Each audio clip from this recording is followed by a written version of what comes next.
Hey, it's Lara. Welcome to my vlog. So, ayun, day 1 na naman po tayo ng pag-vlog, no? And this time, meron akong camera. So, sana maging motivation ko to para gumawa pa ng mas maraming content dito sa YouTube because I'm mostly active sa Facebook and sa TikTok. Kaya kung hindi pa kayo updated sa akin mga social medias, you can follow me at Hey, it's Lara. Ang vlog natin today ay itatry natin itong bago kong camera. This is the DJI Osmo Pocket 3. Na-unbox ko na siya sa sobrang excited ko kaya hindi ko na maipapakita sa inyo yung unboxing. Hindi ako nakabili ng creator combo kasi walang stock and gustong-gusto ko na talaga siyang mabili kaya okay na tong standard. Basta may camera, yun naman yung importante, diba? Ito yung mga inclusion, lalagay ko na lang sa screen. Syempre yung Osmo Pocket 3 na camera, may kasama siyang DJI wrist strap, protective cover, Type-C cable, handle with 1/4 thread, and syempre may manual. Mag-vlog ako ngayon dahil pupunta ako sa Glutta Republic for my monthly maintenance.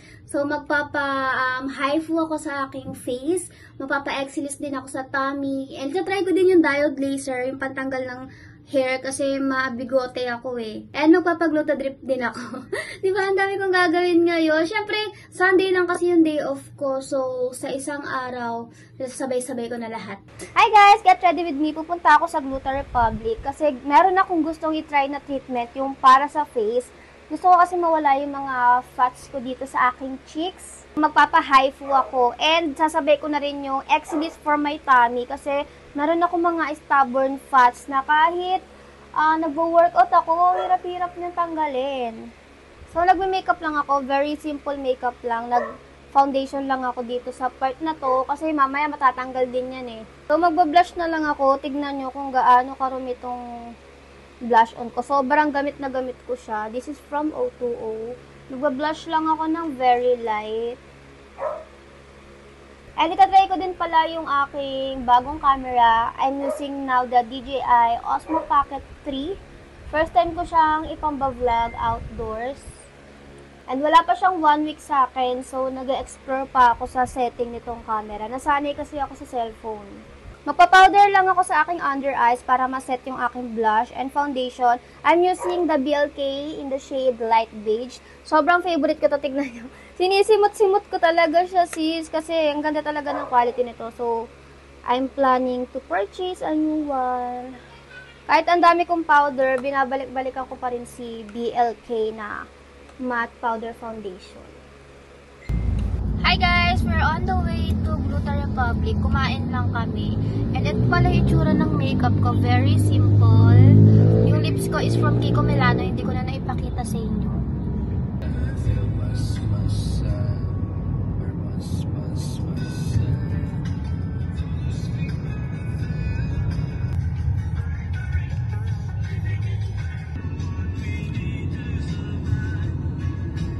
Hi guys! Nandito tayo sa Somo. Sa second floor siya makikita.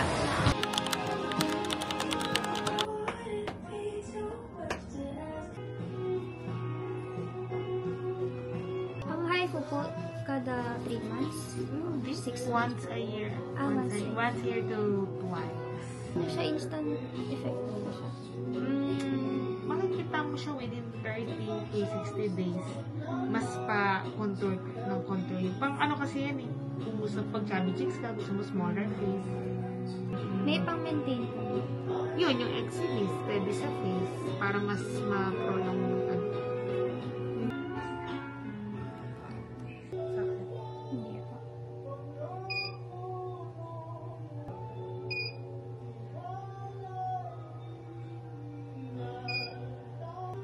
Lilift natin.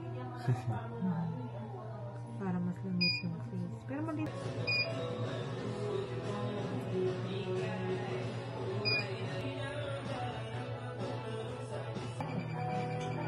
Diode lang, mas upgrade lang. Okay lang, ma? Hindi magtutubo yung hair. Weekly interval. Hindi na po siya tutubuan.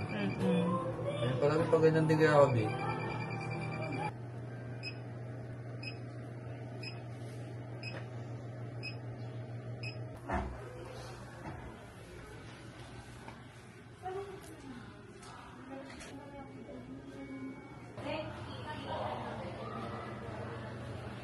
Hi guys, so ito na yung last na procedure. Nagpa-Glutadrip lang ako dito sa Gluta Republic. Monthly ako nandito, nagpapa-exilis ako sa Glutadrip, kaya binigyan nila ako ng discount code, 10% discount. So, ilalagay ko na lang dyan sa screen. Ito na siya guys. So, itatry na natin yung mga features niya. By the way, nilagyan ko siya ng silicone cover. Kakabili ko lang, ang kakarating niya lang ngayon. Kulay pink siya. Cause obvious naman, I love pink. Kapag i-open nyo siya, i-click nyo lang to ng isang beses. Pwede siyang portrait and pwede rin siyang landscape. Meron din siyang option dito para ibahin yung size and resolution. So, pwede siyang square. So, meron ka ditong option for video, photo, low light, slow-mo, hyperlapse. So, mamimili ka lang dyan. So, ang usually lang naman nagagamit ko dito ay yung photo at yung video. Kapag pinindot nyo to, meron dyang iba't ibang option. May face auto detect, dynamic framing, and spin shot. So, try muna natin si face auto detect. Ito yung susundan ka niya kapag gumalaw ka. Ayan, kapag nagkulay green na siya, susunod na yan sa'yo. Kahit saan ka ako magpunta, sunod siya sa akin.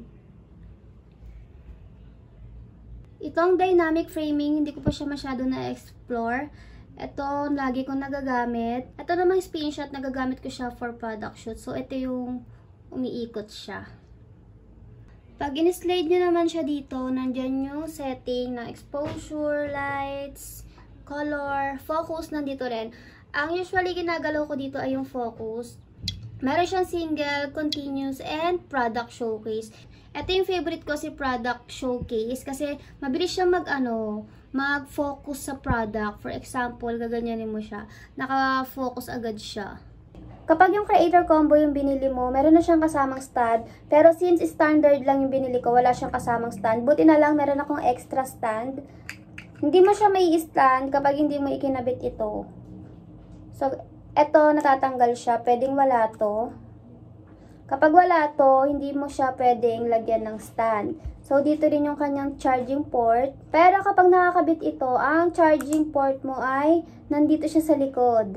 Perfect talaga siya for vlogging kasi 'di ba gimbal na din siya. So, hindi mo na kailangan ng separate na camera and separate na gimbal. So, 2-in-1 na siya. Na-try ko na din pala siyang gamitin ng gabi and ito yung sample clip.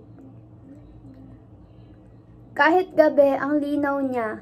As of now, na-enjoy ko siya and feeling ko worth it naman yung ibinayad ko dito. Siguro mas worth it kung ang bibili nyo ay yung creator combo kasi meron na yung mic, meron ng stand, basta madami siyang mga inclusions unlike dito sa standard and konti lang talaga yung difference ng standard and creator combo. Kung hindi ako nagkakamali, ang SRP kasi nito nasa 28,900 something and yung creator combo naman ay nasa 37 to 38,000. So, konti na lang yung difference and kapag binili mo ng isa-isa yung nasa creator combo, mapapamahal ka. So, I suggest mag-creator combo na lang kayo kung kaya nyo naman maghintay ng stock. Ayun lang guys, that's all for today's video. Again, hey, it's Lara. Don't forget to subscribe, like, and share this video.